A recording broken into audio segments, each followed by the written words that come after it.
0730, June 15th, 2023, Bradenton, Florida, on the Seminole Gulf Railway.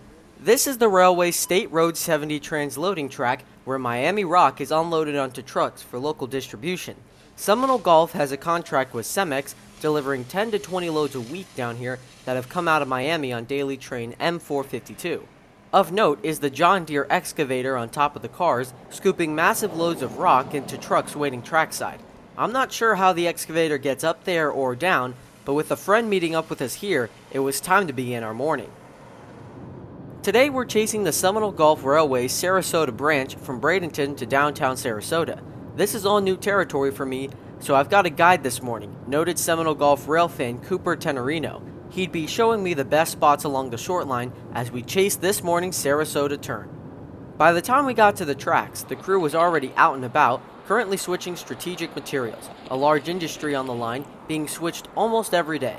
Work here today would consist of shuffling the cars in the spur and bringing out one load. Strategic Materials receives empty hoppers daily, loading them with recycled glass before heading back to the CSX interchange at Onico.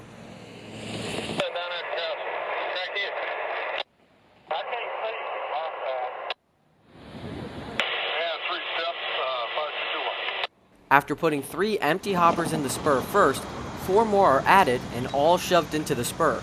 7 cars in and 1 out.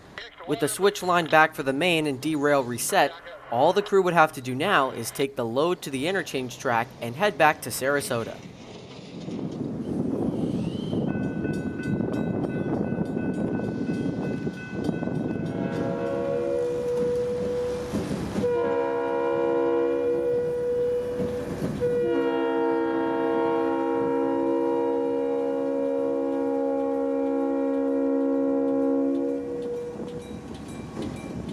Cooper says the Sarasota branch is split into 2 parts, the S line and the A line. Just like the Central Florida main lines of CSX, the S line is ex-seaboard, with the A line being ex-Atlantic coastline.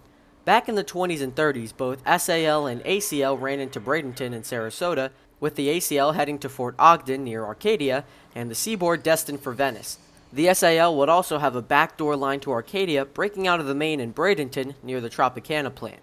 North from Bradenton, the ACL would head back to Tampa via Ruskin and Gibsonton, with the ACL going straight northeast from Palmetto to Durant via Parrish, Waimama, and Lithia. This was the original route of the Tropicana juice train. The Palmetto main would join the Valrico sub again in Durant and turn east to Welcome, where the present-day Plant City sub would take the train to the S line at Lake Wales Junction. A 7-mile portion of the line is still intact today, owned and operated by the Florida Railroad Museum, running from Parrish to Willow. It's crazy to think that once upon a time, Tropicana reefers flew past here at 50 miles per hour on this now jointed light rail trackage. When the SAL and ACL merged in 1967, many duplicate lines were ripped out, like the branch to Venice, tracks to Fort Ogden, and the portions of parallel lines in Sarasota. With plenty of customers still in the Sarasota area, CSX would operate the remaining lines by building a connection track between the two. Seminole Gulf bought the line in 1987 and still operates both S and A lines, now fully known as the Sarasota branch. Returning to Onico and the interchange there is our train, now rounding its last corner before entering the small yard.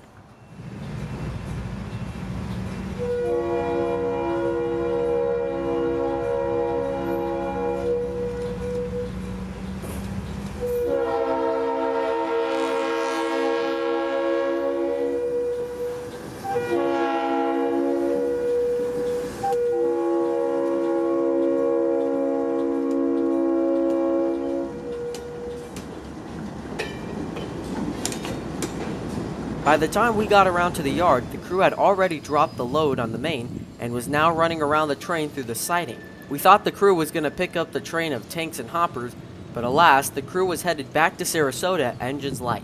But the way Cooper puts it, light engines is better than no engines. The train would be running down the S line back to their Myrtle Street headquarters, so we'd follow them down there. First stop would be Whitfield Avenue, where an absence of gates and old 8-inch gauge crossing lights and cantilevers still guard the crossing. Although more than 30 years have passed since the last of the seaboard here, there's still a lot of classic equipment like the myriad of mechanical bells and mileposts along the line.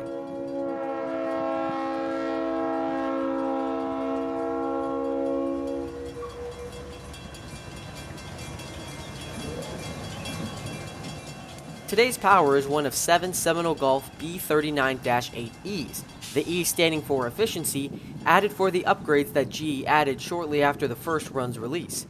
Seminole Golf 596 was built by GE in 1988, repainted only a couple years later with the railway's unique orange and yellow striped engines.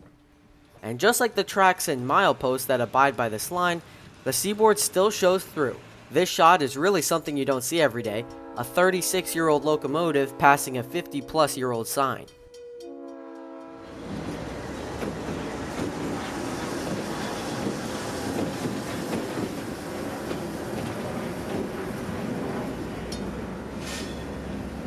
We leapfrog the train one last time from here, catching him crossing a tiny canal just yards north of the Myrtle Street Yard.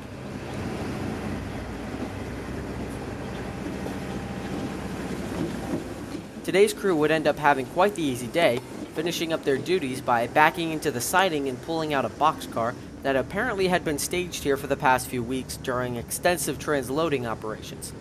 Today was the day to pull it out, completing the day for the Seminole Golf crew and the branch.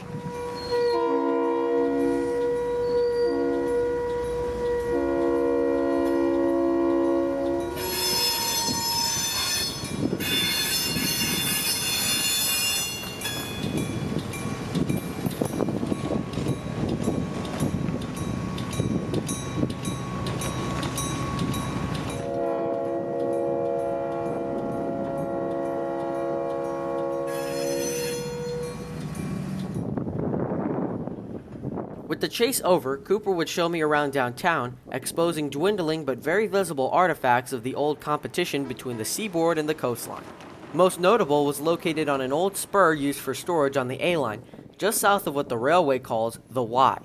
Named after the owner and operator of the cars, Bob's Train is quite the find, tucked away in a back parking lot just north of downtown Sarasota. While not looking special on the outside, the interior hosts a 3-car museum, beautifully redecorated with artifacts of the old Ringling circus train. It also acts as a restaurant, selling burgers and sandwiches prepared in the middle car's kitchen. The Joe Mark car is the final car that the establishment plans to restore, with efforts to raise money for the restoration already underway. Bob's Train can take all the help it can get, so if you're in the area, stop by for a meal or donate on their website. We'd have one last stop today, located just a quarter mile south of Bob's Train, where the old Tampa to Fort Ogden ACL trackage ends. At Fruitville Road, the crossing gates have been removed and the tracks ripped up to create the Legacy Trail, one of many rail-to-trail projects completed in the last few years. On the land where the once mighty ACL Sarasota Station and Freight Depot once stood is now the Kane Plaza, a beautiful building that hosts law and accounting offices. A historical marker is all that hints at what a notable railroad location this once was. Being this the end of West Central Florida trackage, it's also where our day would end after chasing the Seminole Golf in its short-line operation all day. If there's an operation or location you'd like me to cover, leave it in the comments below. I'm always looking for new things to see on the railroad. So until we meet again somewhere trackside, this is Christian from Multicolor Films. End of transmission.